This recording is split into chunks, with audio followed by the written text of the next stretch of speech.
Hello students, last week we finished off with the first chapter, that was language of chemistry. Now we are going to move on to the second chapter, that is chemical changes and reactions. In your previous classes you have already studied about physical changes and chemical changes. Let's go back over there. You characterize chemical changes as the changes in which some new substances were being formed, and mostly these reactions were irreversible changes, or you can say mostly these changes were irreversible changes. Now, going by the definition, we have a permanent change in which the chemical composition of a substance is changed and one or more new substances with different chemical compositions and different properties are formed is known as a chemical change. The change is not easily reversible. So, as I already told you, the substance that is being formed in this particular reaction is a completely new substance which has a new chemical composition, which has new set of properties, and it is not easily reversible. Suppose we take an ice and melt it, it will get converted into water. If we heat that water, we can see that it will further get converted into steam. Now, what do we observe over here? That the chemical composition or the chemical formula of all the three states is same, which is H2O. Similarly, the properties which will be shown by H2O in all the three states will also be similar. However, if we take second example, that is, suppose that we take a paper and burn it, what do we observe over there? That ash is formed. Now, we observe that the properties of the paper are completely different to the properties of ash. That means that's an example of a chemical change. Now, next thing we have is chemical reactions. So first, going by the definition, we have chemical reaction is the process of breaking chemical bonds of the reacting substances, that is reactants, and making new bonds to form new substances, that is products. Now, before going into this definition, I would like to tell you one thing, one very small thing. Likewise, you all know right now, as I told you, that burning of paper is a chemical change. So, what is the difference between a chemical change and a chemical reaction? When the paper burnt and it got converted into ash, this is chemical change. However, the paper is burning and it is getting converted into ash. That means the process of burning of paper over here is known as chemical reaction. That means we can say that the process of chemical change is known as chemical reaction. Now, whenever a reaction has to take place, there is a certain rearrangement of bonds, or you can say there the bonds that were present in the previous compound, they break and newer bonds are formed in order to generate a new substance.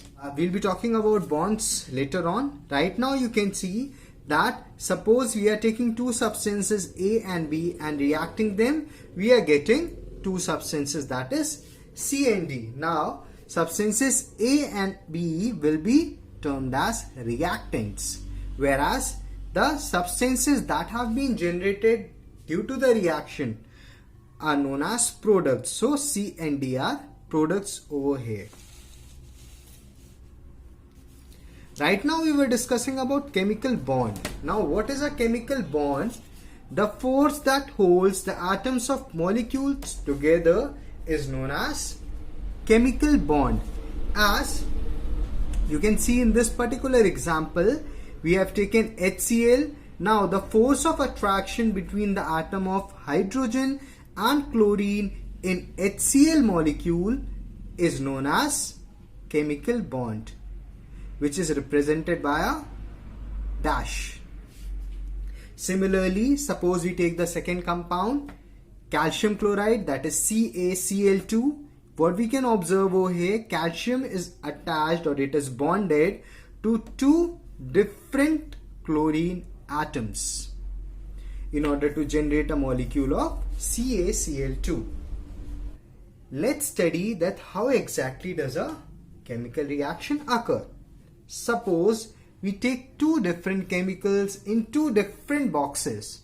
Will they both react with each other? Obviously, no. Why?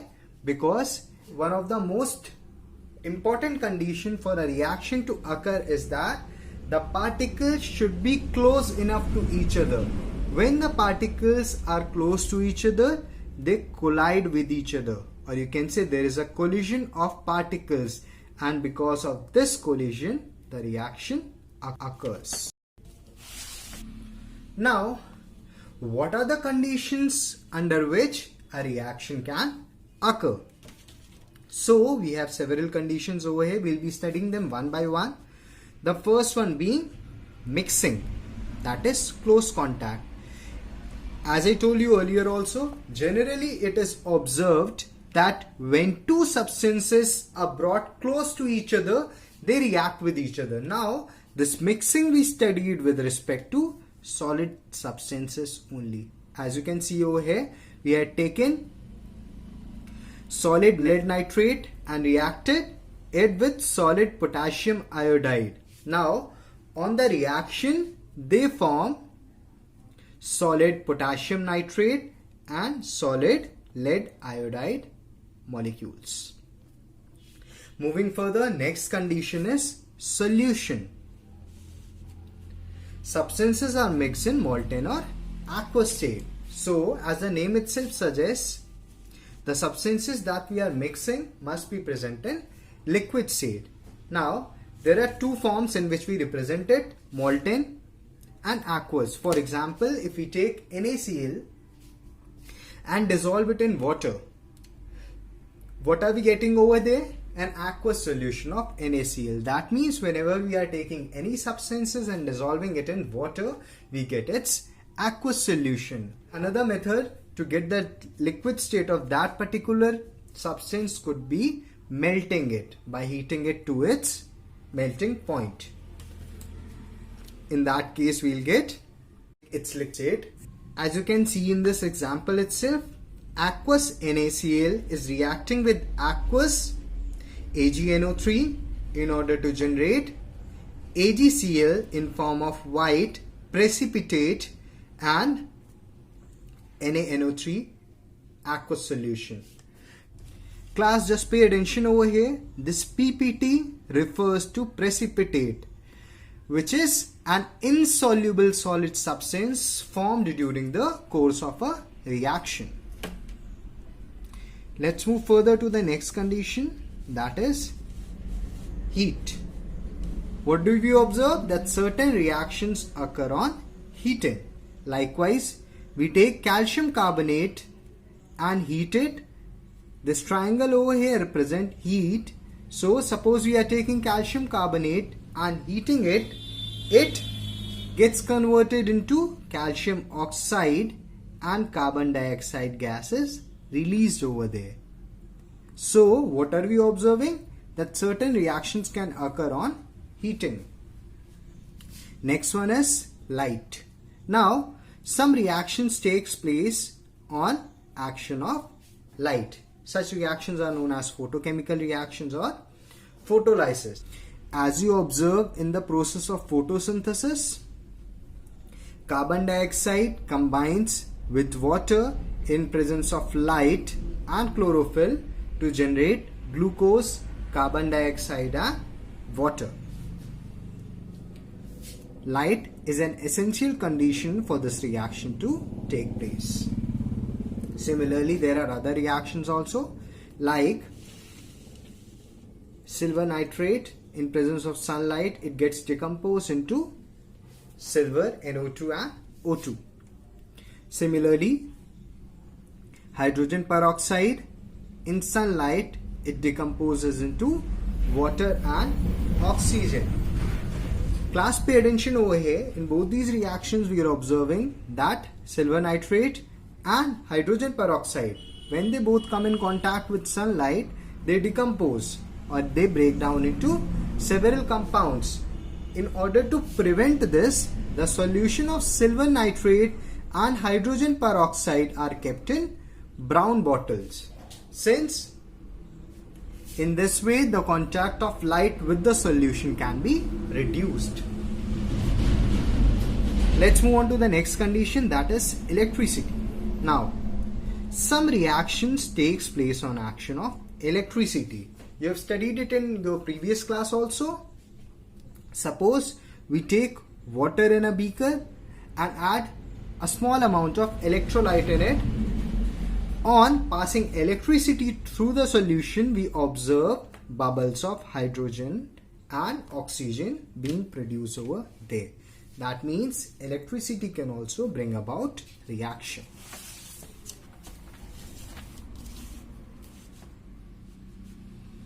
Let's move on to the next condition, that is pressure.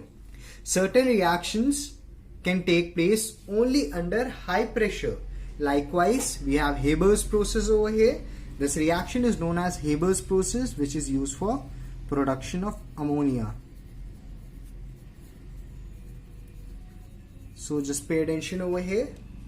Nitrogen on reaction with hydrogen at a pressure above 200 atmospheric pressure, that is 200 atm, generates or gives out ammonia. This pressure is very essential in order to carry out this reaction. If the pressure is less than 200 atmospheric pressure, this reaction will not occur. Let's move on to the last condition, that is catalyst. Students, you must be knowing that there are certain substances which are used in order to change the speed of the reaction. For example, a reaction is going very slow and it is very important for industrial processes. So what will the industries try to do? They will try to increase the speed of the reaction. And how do we do that? This can be done by using certain chemicals which will increase the speed of the reaction without itself participating in the reaction. So ultimately we are going to get the same product which we were getting earlier, but the speed of getting the products over here will increase. Let's go by the definition of it. Catalyst alters the rate of reaction without participating in the reaction. Now, we have two types of catalysts depending upon their role. That is, first one is positive catalyst. These catalysts accelerate the reaction, or we can say they increase the speed of the reaction. Example, enzymes in our body. You all know that various enzymes are present in our body which increase the decomposition process of the food particles in our body. We have one more example over here, that is, we are taking hydrogen peroxide, and we all know that hydrogen peroxide decomposes into water and oxygen. However, on use of manganese oxide, the process increases, or you can say the speed of the process increases.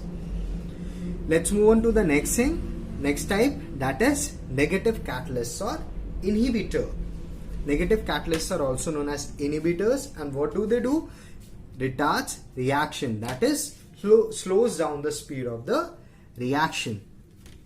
Likewise, phosphoric acid retards the rate of decomposition of hydrogen peroxide. In the same reaction, if we are using phosphoric acid, it will reduce the speed of the reaction. We have two more things. The first one is promoters. These are chemicals which improves the efficiency of the catalyst. That means when promoters are added to any chemical reactions after the catalyst, they will increase the speed of the catalyst. Similarly, we have poisons. What do poisons do? They improve the efficiency of inhibitors. That means if we have added inhibitor in order to slow down the reaction process and we have add poison to it, what will happen? It will further slow down the speed of the reaction.